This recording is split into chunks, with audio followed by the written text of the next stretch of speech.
All right, so we're here with the real Mr. Homicide. The real Mr. Homicide, the one and only. Thanks for pulling up, man. Appreciate you for having me. So let's take it from the beginning. Where are you originally from?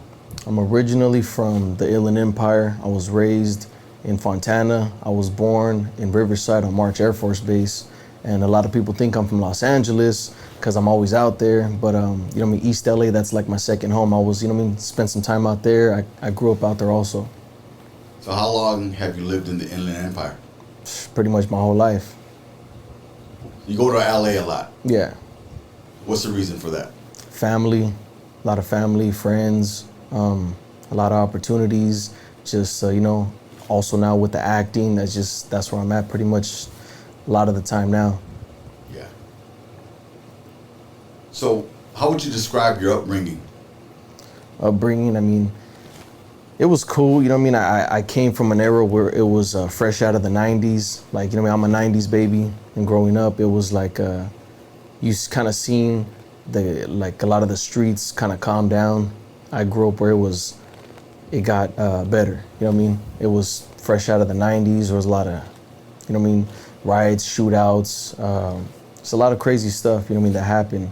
And as you guys know today, like the early 2000s, it started kind of getting away from that.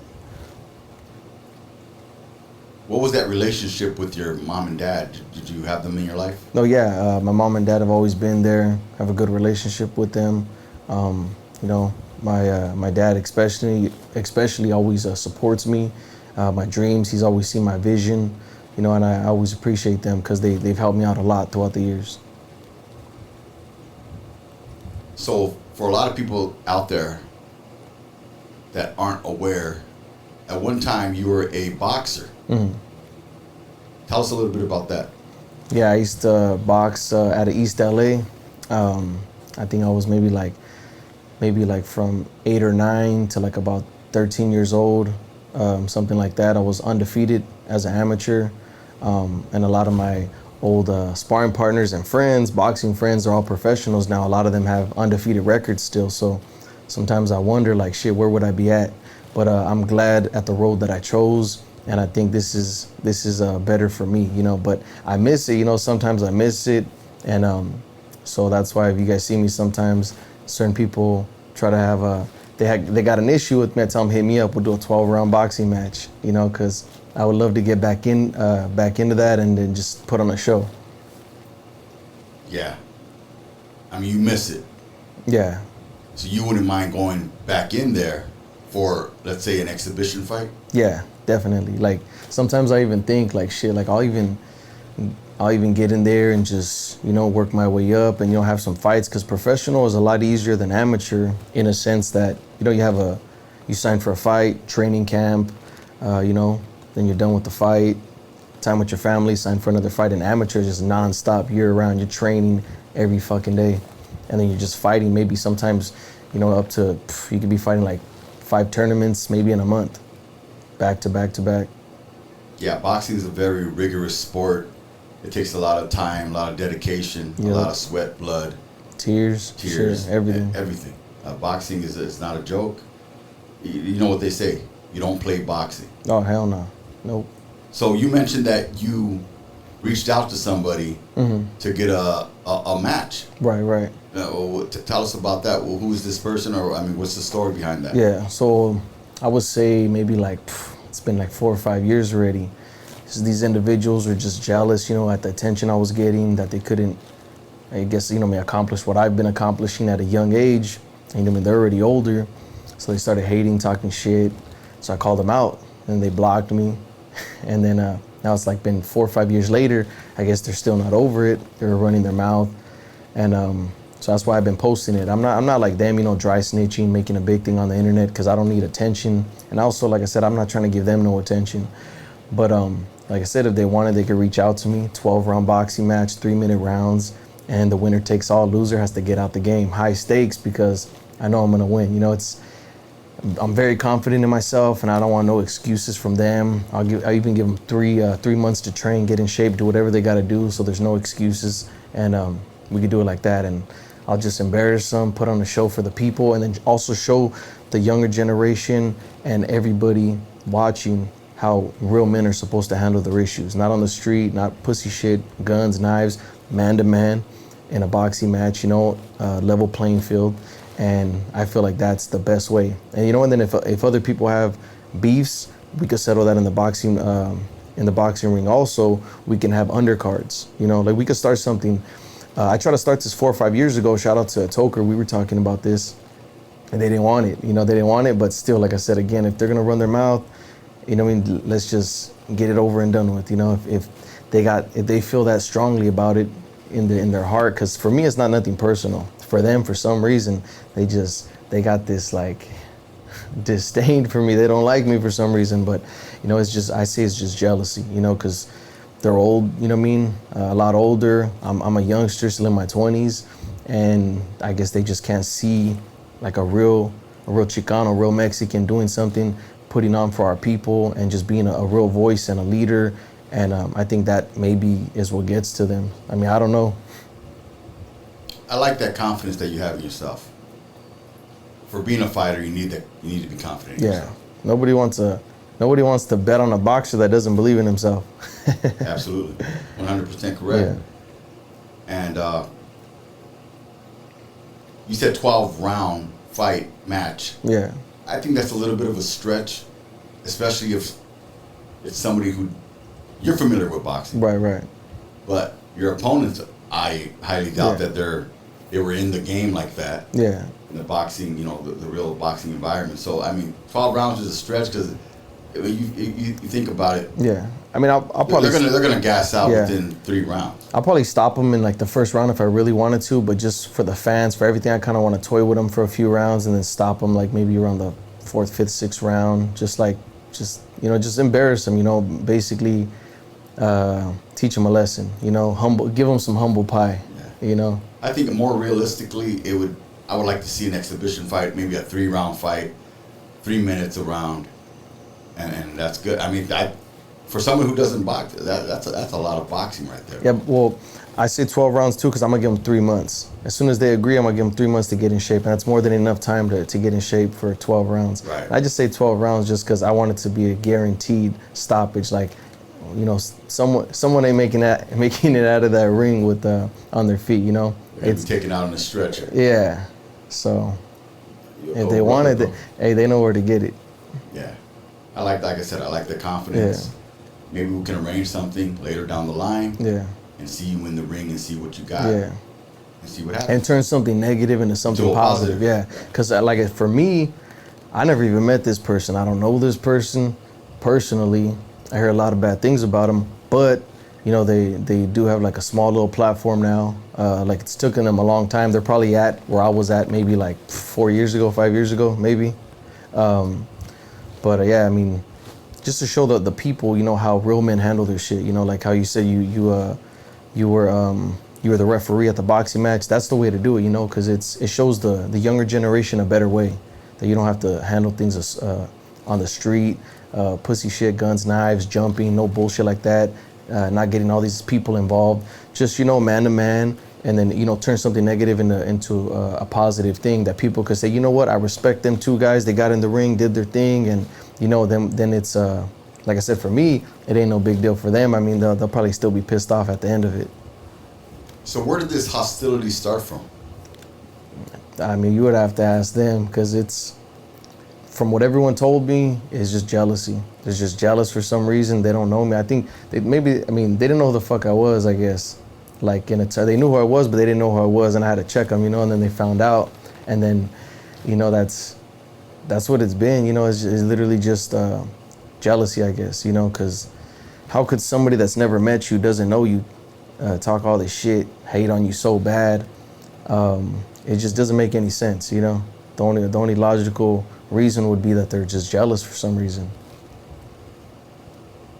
So, one of your big influences in life was Toker from Brownside. Yeah. How did that relationship kick off?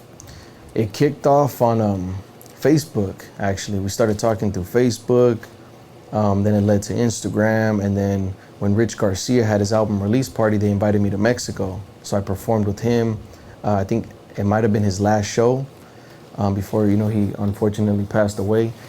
And then ever since I met him, man, the first thing I told him, because there was threats of people like doing this and that, I told him, hey, homie, I got your back. You know, that was the first thing I told him, and it's been all love ever since. And me and him were supposed to actually work on a song, and I was supposed to sign with the Brown Side. We were talking about that before all that stuff, you know what I mean, happened. And a lot of people don't know that. You know, I don't put things out there to the public, but I have a lot of unreleased messages. You know, you can send voice recordings. I just keep them to myself because I don't want to, you know, I don't want to look a certain way, people thinking I'm trying to, you know, do it for attention or something. But, you know, I have, you know what I mean, a lot of unreleased things with Toker that we would talk about. Yeah. I mean, Toker was a big influence in the Chicano community. Yeah, the king of Chicano rap, definitely. Yeah. Everybody knows the name. Yeah. Later in life, he had an accident, and, you know, it ended there. Yeah. How's that affected you now? It just makes me want to, you know, keep doing what I've been doing, and just, you know what I mean, make him and everybody that believes in me proud, you know, because I know he's watching, and he would always tell people, you know, there's a video when he was on live, he's like, hey, homie, he's, what does he say? He's, Mr. Homicide, that's my homie, and he's going places. Like, he just seen it, you know, he had so much faith in me, he believed in me so much that, you know, I can't let him or anyone else down that believes in me. So that's why I keep every day just reaching for my goals, never missing out on opportunities, just always trying to, you know, find my way, my path, and just make it to where I want to be at in life. So you're just a hustler. Yeah. At what point in your life did you start getting into the rap game? I think I was maybe like 10 or 11. I used to come home from boxing, and my brother and his homie would be in the room rapping and shit. And, you know, and I just started writing these little small raps, you know, like a couple little lines, and then I put them together one day, did a little song, and I was like, okay, this shit's pretty good. And then eventually I just kept going with it.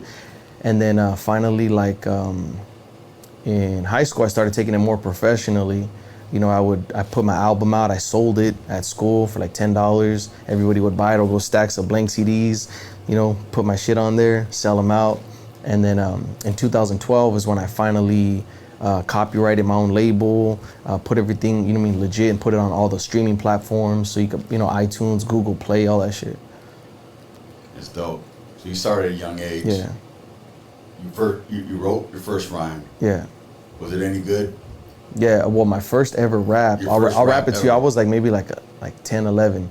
It says, I was coming through the hood one day. This vato wanted to play, so I pulled out my AK and I blasted his head all over the curb. No time to observe, so I swerved away in my black Cadillac, cause you know I'm the best. I put these fools to rest, and they best invest in a bulletproof vest, cause I'ma shoot them in the chest. Cause I got money on my watch, got money on my chain. I'm the bronze in the brain, that fool strictly insane. If he thinks he's gonna beat me, this fool can't see me. I'm looking for a freak every day of the weekend, running through the hood with a shank, and you know I'm top rank, bitch.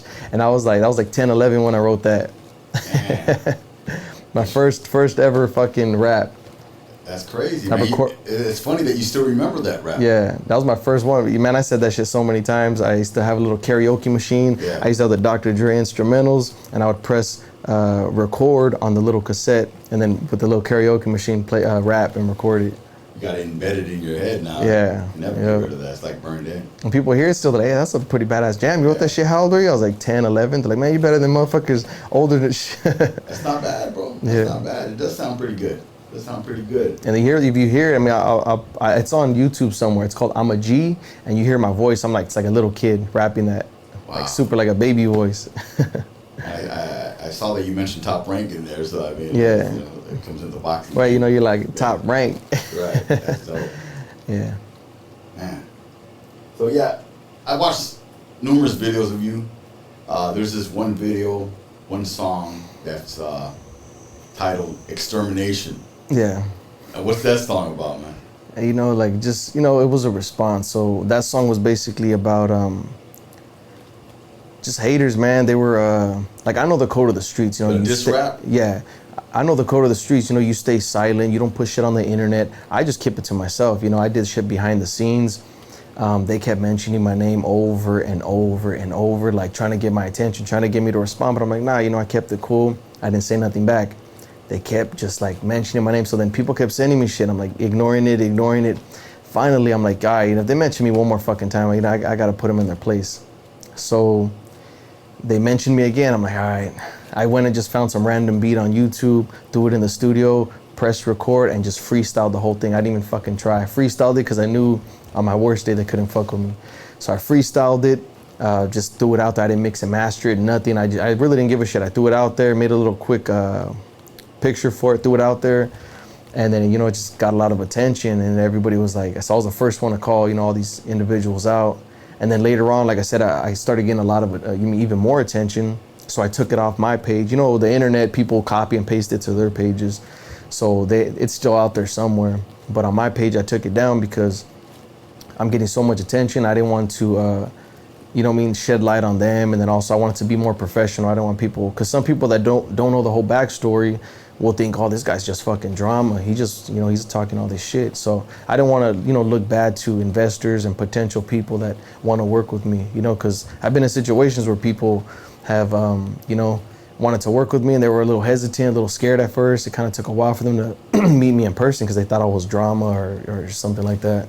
So I don't want to burn those bridges, and I'm trying to be more professional. It's funny because back then drama was frowned upon or, you know, looked at a certain way.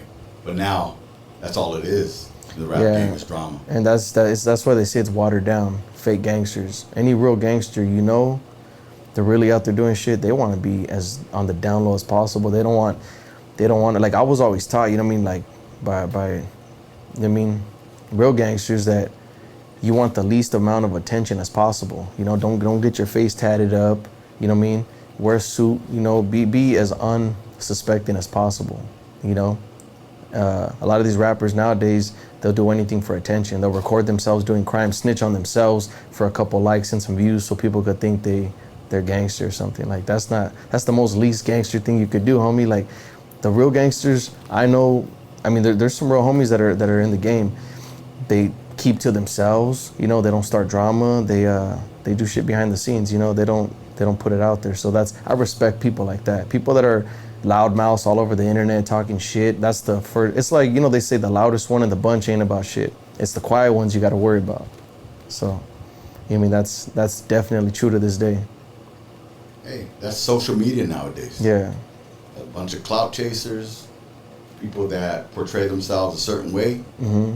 They're not really that way. Yeah, people lying about where they're from, or lying about their race, or lying about fucking everything. You know what I mean? People just, it's just a big shit show nowadays, you know? So I just stick to my own lane, do my own thing. I don't fuck with nobody. I don't do nobody dirty. So, you know, that's why you see a lot of the razas, you know, all uniting to be in my music, to be in my movie, just a lot of things that I'm starting, you know, and hopefully everything goes good because I've helped out the community in the past, and hopefully things continue to do good, and I could, like, you know, start maybe like a foundation, you know, to give back more, you know, food, clothes, you know, stuff, you know, to the less fortunate. Because that's what I really want to do. I'm able to help out the community. Sometimes there's some videos of me, you know, me helping out with Toker and other things, and I don't post every time, you know, I do it to show people, you know, to maybe inspire them to do it, but I don't want to be, you know, making a big spectacle out of it too, because I don't want it to come off bad, like I'm trying to show off either. So that's why I don't ever record every time I'm giving back to people. That's very humble of you. Very admirable.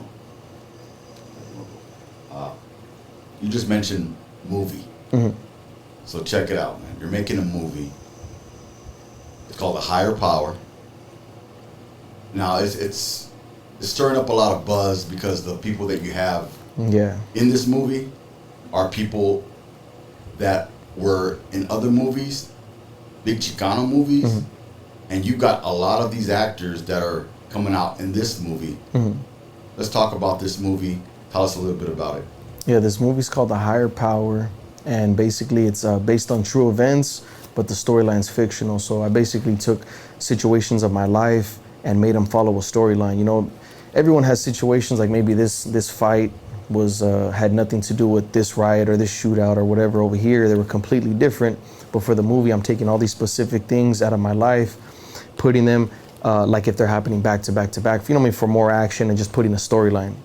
You know, so based on true events, fictional storyline, and with a great, amazing cast, a lot of legends. We're still adding on to the roster. There's an announcement I'm going to be making soon. I can tell you off camera who it is.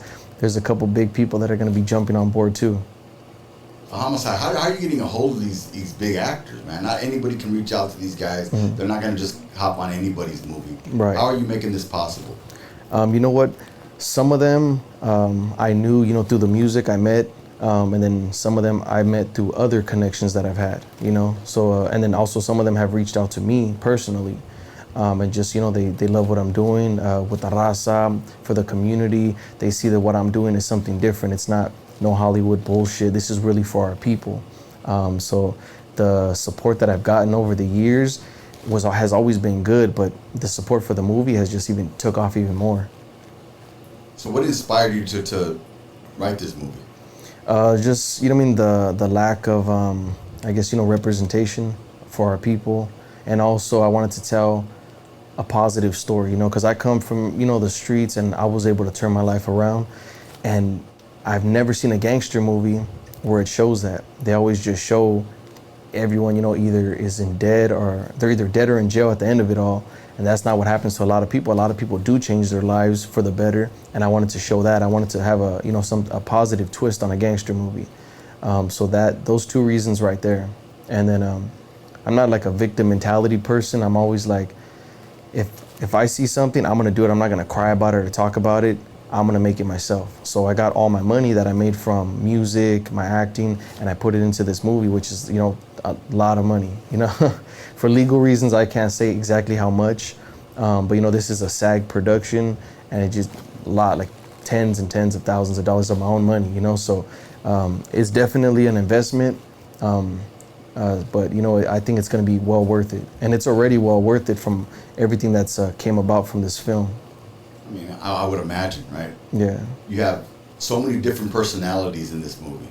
You got actors from Scarface, the movie Scarface. You got actors from Blood In, Blood Out, American Me, countless movies, all on one set. Exactly. Yep. Different personalities. You know, it is crazy just to think about it. And you know, we're looking forward to the movie. It does look really interesting, especially with the cast that's involved. Can't wait to see the movie. Do we have any set date? No, no set date yet. I'm really trying to get it out hopefully by the end of this year. If not, hopefully the latest worst case scenario, early next year. And if people want to be, I just opened it up for limited sponsors. So if anybody wants to sponsor the film, you know, basically they could hit me up on Instagram. We'll talk business. You know, we could, you know, promote your business brand. You'll be put in the documentary. You'll be put in the credits of the film. And then, you know, basically, I'm still continuing to put money into it, but it costs so much that, you know, I'm also reaching out to, not investors, sponsors, you know, because people they want to invest, but, you know, it's you can't guarantee anything, so I take sponsors. I wish you the best of luck with that movie. I appreciate that.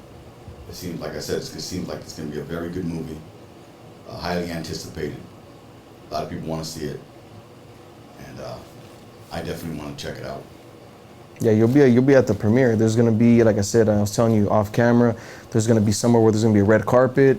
There's gonna be media that are gonna be there, and you know, all the ones that have been cool, they're all gonna be there, and all the other ones are asked out. You know, none of them motherfuckers are gonna be even nowhere near to the premiere. I mean, if they are, they gotta pay a lot of money, you know. So you guys are gonna be all free there. Everyone else, like I said, they want a media pass. They're gonna have to pay like $500, $1,000, you know, for all the hating they've done. I appreciate the invite, brother. We will be there. I also wanted to ask you, what kind of legacy do you want to leave behind? I want to just show people that no matter what, how far, like that's kind of also what inspired me about the movie. I want to show people that no matter how far you are deep into the shit, that you can make it out. That's another reason, like I said, Hollywood makes movies to show kids why not to get in gangs, but what about the kids that are already down that road, you know, people that are already in it, knee deep in it, you know. I want to show there is a positive way out. You know, there's always a way that you could make your life better. You know, so that's what I want to show. Just something positive, good. I want to inspire other people to you know, and be leaders, because I feel like we're lacking leadership nowadays, and not just the Mexican Chicano community, but in all communities. You know, like we don't have no Chavez's, we don't have no Martin Luther Kings. Where are all these people at nowadays? You know, so I want to try to be what I see is missing. Do you have any message for the young, inspiring actor or singer or anybody who wants to make something out of their life? Do you have any positive words? Just don't let anybody tell you that you can't do it, you know, because we all hear it. You know, some people think, oh, you're crazy, this and that. Like, shit, I was, you know, a little kid having all these dreams, and right now I'm living out all my dreams that I fucking, you know what I mean, was thinking about when I was a little kid. And, you know, I've always got support all the time. People always knew I could do it. They believed in me, but you always have the haters also that are going to be in your ear saying, you're crazy, or you're not going to be able to do it, trying to, you know, bring you down. But, you know, you don't tell a big idea to a small-minded person. And if you tell a big idea or a big dream to a small-minded person, they can't believe it. You know, they'll hate on you, talk shit. And there's always jealousy in this game, but just don't let nothing deter you. Just focus on what you want to do, set goals, little goals, and just keep working towards, you know, your ultimate biggest goal. And just always set new ones and try to keep it positive. And then, you know, things will work out the way they're supposed to. Homicide, thanks for being here. Appreciate you pulling up. Appreciate you for having me. And wish you the best of luck in life. And great luck on that movie. Thank you.